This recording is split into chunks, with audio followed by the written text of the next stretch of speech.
Good job, sweetie. Stop crying because I said so. You probably said something like this just yesterday, and you meant well, but here's what your child actually learned. My emotions are wrong, my questions don't matter, and love comes with conditions. What if I told you that 8 phrases you use daily are accidentally teaching your child to doubt themselves? These aren't bad parenting moments. They're hidden lessons that shape how your child sees themselves forever. I know you're trying to raise a confident, capable child.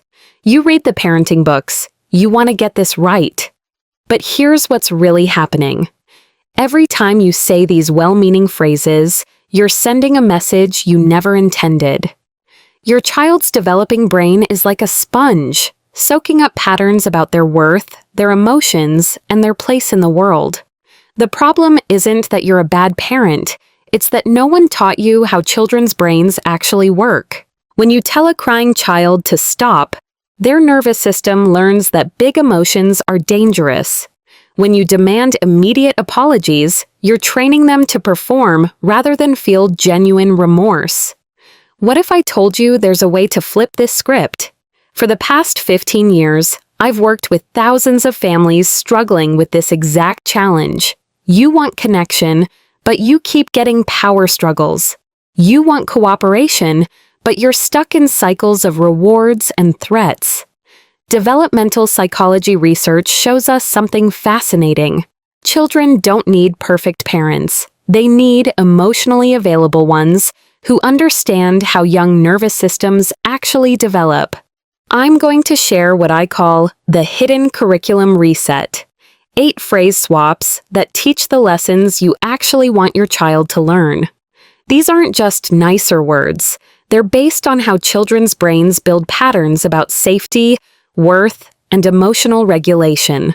Let me walk you through each lesson that needs a reset, starting with the phrase that seems harmless but creates people pleasers.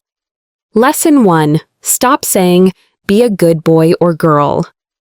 Picture this. You're picking up your 4-year-old from preschool.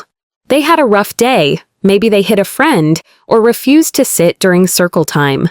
As you buckle them into their car seat, you feel other parents watching. The words slip out. You need to be a good boy at school tomorrow. Here's what your child just learned. There's a good version of me and a bad version of me. Love feels conditional. I need to hide the parts of me that might disappoint people. Instead, try this. You're learning how to handle big feelings, and that's hard work. This teaches your child that they're not broken when they struggle. They're learning. Their worth isn't tied to their behavior. You're helping them build what researchers call emotional intelligence rather than emotional performance. Watch how this changes everything. Instead of a child who performs goodness to earn love, you get a child who trusts you with their real struggles. Lesson 2. Stop saying, "Stop crying." It's Tuesday morning, you're running late for work, your toddler can't find their special stuffed animal, and the tears start. Your stress peaks as the crying gets louder. Every instinct says, "Please just stop crying so we can leave." But here's what happens in your child's brain when you say those words. Big emotions are dangerous. My feelings are too much for the people I love. I need to shut down to keep relationships safe. Try this instead. Your tears tell me something important is happening. I'm here with you while you feel sad. You're teaching their nervous system that emotions are information, not emergencies. You become what neuroscientists call a co-regulator. Your calm nervous system helps their overwhelmed system find balance. The shift is remarkable. Instead of a child who stuffs feelings until they explode later, you get a child who can name their emotions and ask for help. But here's the part most parents miss about emotional regulation. Lesson 3. Stop saying, "Because I said so." Bedtime. Your 6-year-old asks why they can't stay up later. Then asks why again and again. You're exhausted, your patience is gone, and you default to, "Because I said so, that's why." Your child just learned, My curiosity is annoying, questions aren't welcome, power matters more than understanding. You've accidentally shut down their developing critical thinking skills. Here's what works. Let me explain why this matters. Your brain grows when you sleep, and your body needs that growing time. You're teaching them that rules have reasons. You're building cooperation through understanding, not compliance through power. Track this pattern.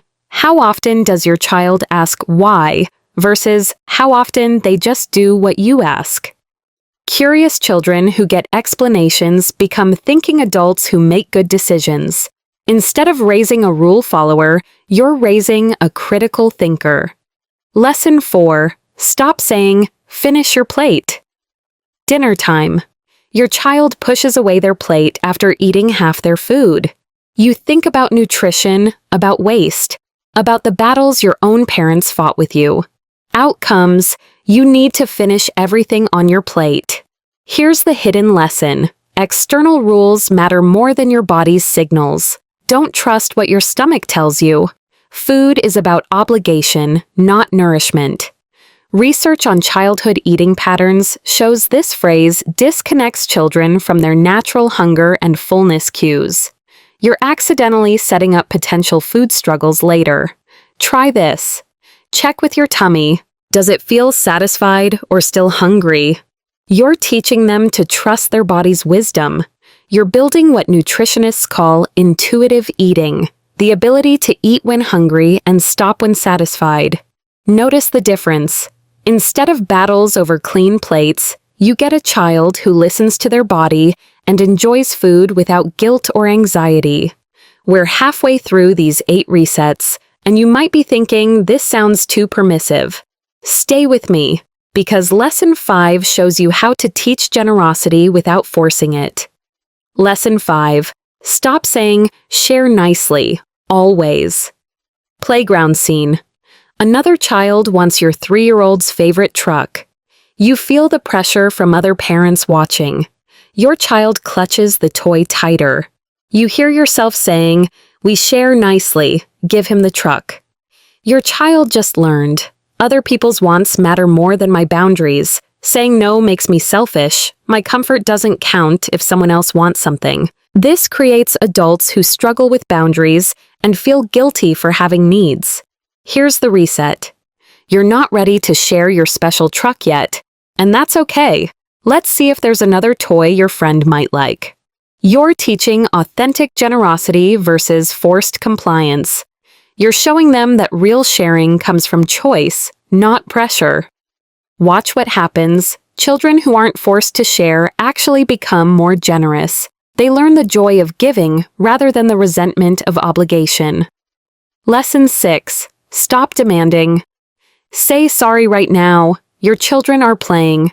One pushes the other. Tears happen. Everyone's upset. Your instinct, tell your sister you're sorry right now. Here's what this teaches. Apologies are performances, not genuine repair. Say the magic words and the problem disappears. Emotions don't need to be processed, just managed. Try this instead.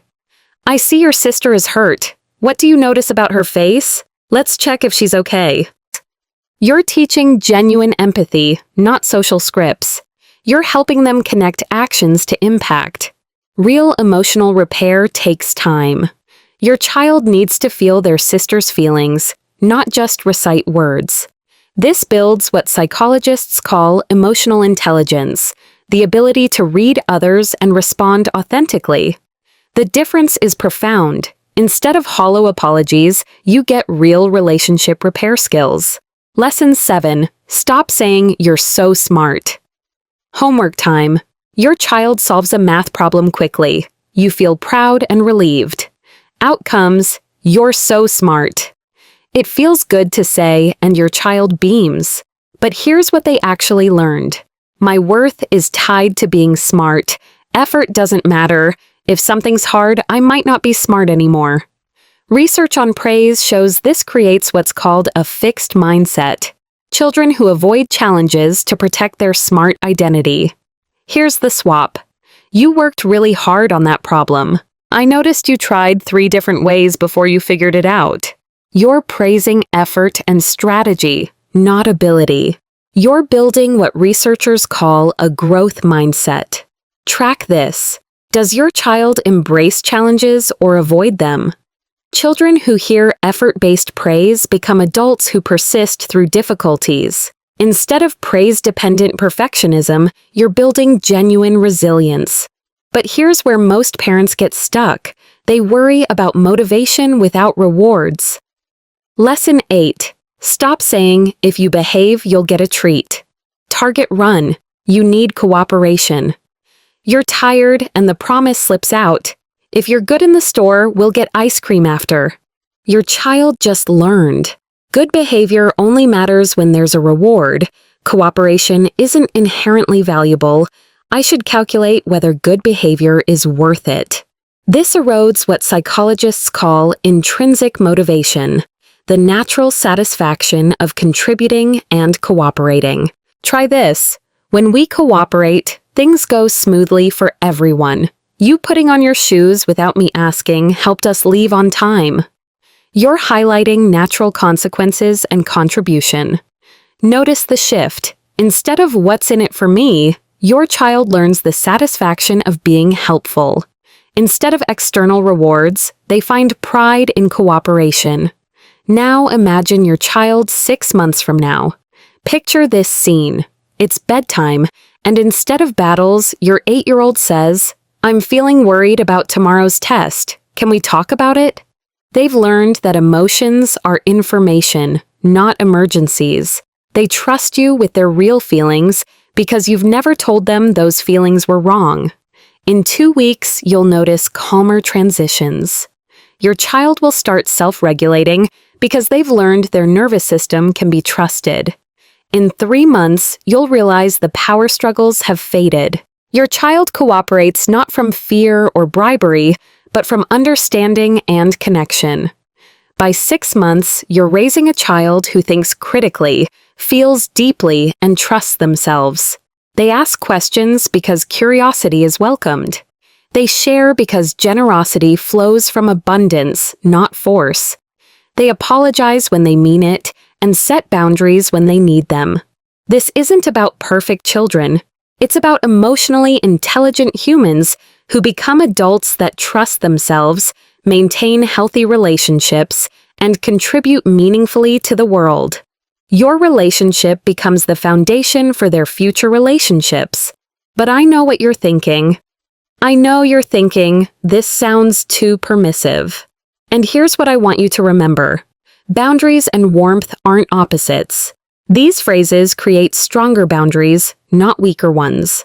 When you explain reasons instead of demanding blind obedience, your child learns to respect rules because they make sense, not because they're afraid. I know you're thinking my child needs structure. And you're absolutely right, but structure isn't about control. It's about predictable emotional safety. When you say, "Your tears tell me something important is happening," you're providing structure for their emotional world. They learn that feelings have patterns, not that feelings are chaos. I know you're thinking, what if they don't listen? Here's what I want you to remember. This transition takes time. Your child's nervous system is learning new patterns. Expect some testing. It's normal. Your job isn't to be perfect immediately. It's to be consistent over time. Connection comes before correction. Trust the process. Here's what I want you to try in the next 24 hours. Pick one phrase from today, just one. Maybe it's swapping "stop crying" for "your tears tell me something important is happening." Maybe it's replacing "you're so smart" with "you worked really hard on that." Try it once tomorrow. Notice what happens. Notice how your child responds differently when they feel understood instead of managed. Comment below and tell me which lesson hit closest to home. I read every single comment because your story matters. Your struggles matter. Your wins matter. Remember this, your child doesn't need a perfect parent. They need a present one. Connection before correction creates children who trust themselves. You're not just raising a child, you're raising a future adult who will carry your voice in their head long after they've left your home. Make it a voice that says, you matter, your feelings matter, and you're worthy of love exactly as you are. Next week, I'm sharing the 3 phrases that build unshakable confidence in children who've been criticized, because every child deserves to feel genuinely seen.